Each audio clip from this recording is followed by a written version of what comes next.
If you're ready to experience more peace and joy in your life, if you want to feel more comfortable in your own skin, and if you're ready to discover and expand on your energetic gifts and personal power, you're in the right place. So here's your host, Kelle Sparta. Welcome back to Spirit Guides. I'm your host, Kelle Sparta, transformational shaman, spiritual business coach. I'm here as always on Wednesdays with my best friend in Bouquet, Katherine Loranger. And she is a spiritual business coach as well, from a completely different angle than me, which is what makes us an awesome duo. So dynamic duo, right? So today we are going to talk about holistic business, right? Holistic hiring. I knew it. I was like, wait, my brain just went, what? We're talking about holistic hiring, and we're going to do the staffing up your ship that is about to come in. And this is all about onboarding. So we're continuing our series of hiring that we had started before, and that we're going to continue after this as well. So this is an ongoing process, and we love to do little series. Makes us happy. Just like hiring is an ongoing process. Yeah, that too. Yeah, don't remind me. Don't remind me. Yes. So the onboarding process is its own animal, right? Because we talked about how do you get ready to hire somebody, but then once you're in, how are you going to onboard them? How are you going to track them? All of the things, right? And so onboarding itself is its own animal. And so I just did this twice because I had one person who stayed for a week, and then they were gone. I was like, wait, what? So I had to onboard twice in a month, which was fun. But the process is things like setting up LastPass. So LastPass is a service that you can use to be able to allow people into your platform without handing them your passwords. And so I highly recommend this, because when you have to offboard somebody, which I just did, I just went in and just deleted all their LastPass access, and now they don't have access to anything anymore, right?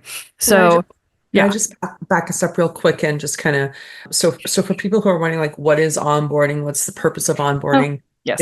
It's really about how do you bring someone into your business in a way that orients them to their position, kind of expectations, responsibilities, the things that are in place to support them in their tasks.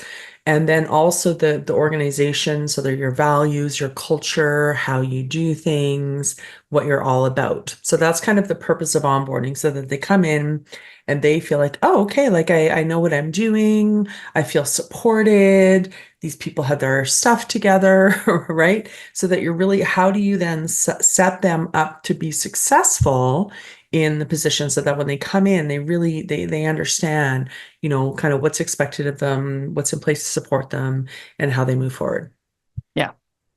Thank you. And we did some of that in the previous episode, where we were doing all the videos for procedures, recording the different ways to do things and things like that. And so that's part of it. And so when you bring them in, you point them towards their training materials, give them that cultural piece, which I also did videos for that, right? So that I didn't have to do it over and over again, right?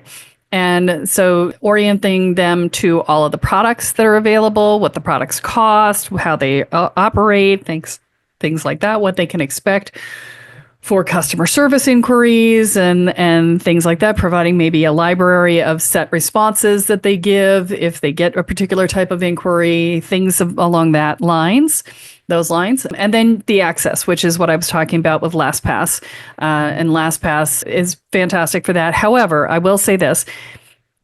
Don't have a lot of tabs open when you open it unless you have a really high-powered computer, okay? Because LastPass takes up a massive amount of memory just to open the freaking thing, right?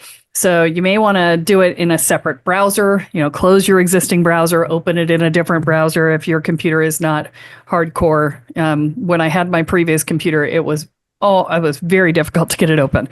But on my new computer, which is screaming fast, I can open it whenever I want. So, this is the sort of thing that you want to pay attention to. But It is so worth it because you're not handing away the keys to your kingdom, right? You don't want to hand away the keys to your kingdom. You want to be able to revoke access at a moment's notice in case something goes sideways. You figure out somebody is downloading your stuff and doing something else with it. And that's another thing.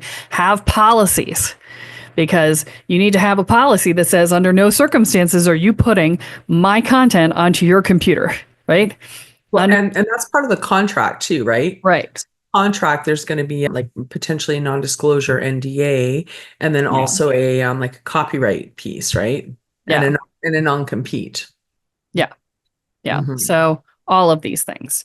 And so, you want to just have rules for the people that you're hiring so they know what's okay and what's not okay. So the first time I hired somebody out of the Philippines, they were like, oh yeah, I was just putting the stuff on my Google Drive because it was easier for me to access. I'm like, under no circumstances, you need to delete that immediately, right? Like, you are not supposed to be logged into your Google while you're doing my work.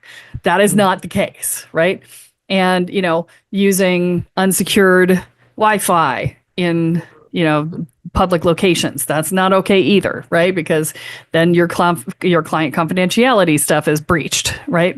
Or potentially, all of these sorts of things are things that you have to consider, especially if you're hiring somebody overseas, but even anybody in the US too, because, they go to Starbucks to do their work, that's a thing, right? So these are the sorts of things you want to pay attention to when you're talking onboarding with people. You want to set these policies up, right? Now, the other piece you want to pay attention to is how are you going to track their work, right?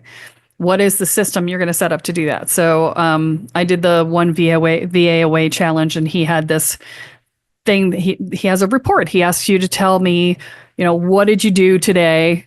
What problems did you encounter? Do you need anything from me? All of these things, right?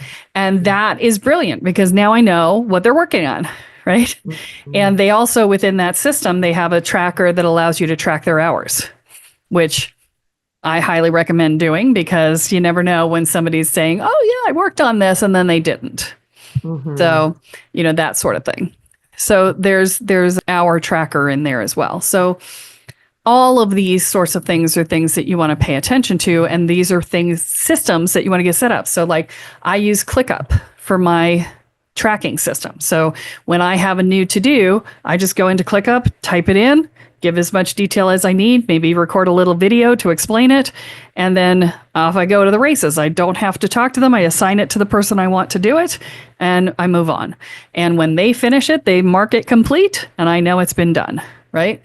So this is how I can track it, but I get them set up in ClickUp. And, do you need to get them added to your Canva? Do you, all of these different things, right? Because Canva doesn't marry well with LastPass in my experience, but depending on the tasks, right? Yeah. What's their responsibility? What tasks are they going to be doing? You also want to be talking about, kind of payroll and how they get paid and when they get paid, and if you have benefits and holidays and all that kind of good stuff. Yeah, which is, again, that's something that should be addressed in the contract initially, but is a good idea to follow up with. Yeah, right? You want to review it in the onboarding just to make sure. Yeah. Yeah. I pay my people once a week for the first month so that they know they're going to get paid for their work. And then they go to the standard twice a month calendar that I use with everything else. It also is a probationary period for me so that I don't have to get them set up and squared away and whatever until I know they're going to work out, right? The other thing I would highly recommend is doing the LastPass delegation of access to materials and as they need it. Don't give a new hire access to absolutely everything at the beginning because you don't know if they're going to work out yet. Give them access to what they need when they need it. And it'll be a longer, more protracted process, but it will be safer for you in the long run if it turns out they're a nightmare, right? Yeah. Well, and we're going to do an episode on training, but then you can also, kind of make sure that they have the competency and that their performance is at the level that you require before you then add another element to their task. Right. One of the other elements of onboarding is introducing them to the team. If you have a team, right? Yes. Who else are they going to be working with? What are, people's roles and functions, responsibilities, things like that. Yeah. How do they contact the people, and, when do they contact it, or do they contact this other person? If you're paying by the task for somebody, you don't want your assistant tasking somebody that you have to pay for if you don't know it's happening, because that can be very expensive very quickly and you don't even know it's happening. So these sorts of things you want to pay attention to. Yeah. And what's the org chart, right? What level of decision making do they have, if any? Yeah. Yeah. Exactly. So, and a lot of it's just getting oriented. I mean, my new person who just came on board put up a new funnel, and he put his own email address, his personal email address, as a reply to. And I'm like, why? And he misspelled it, so it still wouldn't have even gotten there if I hadn't noticed. And he's like, oh, it was just a placeholder. I'm like, no.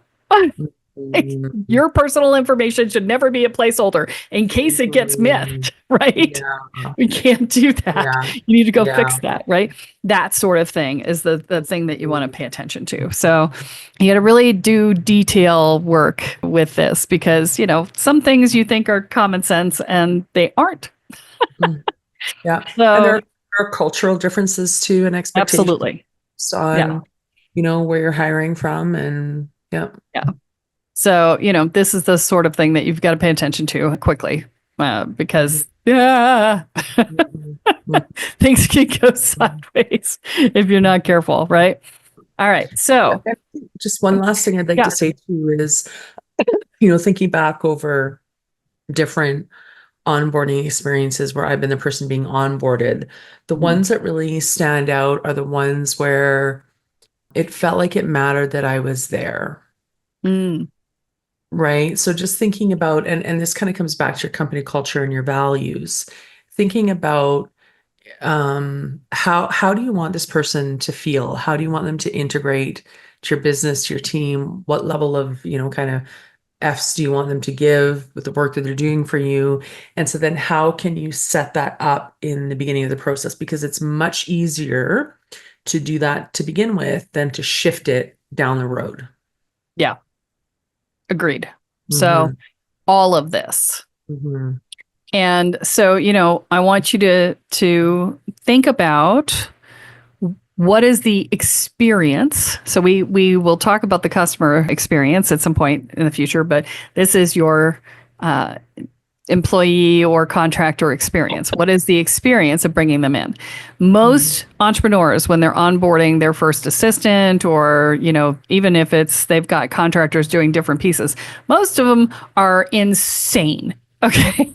Most of us are just like all over the board. We don't have a structure. We don't have a plan. And the person comes in and they start just spewing stuff at the person, right? And the person's just like, they're overwhelmed.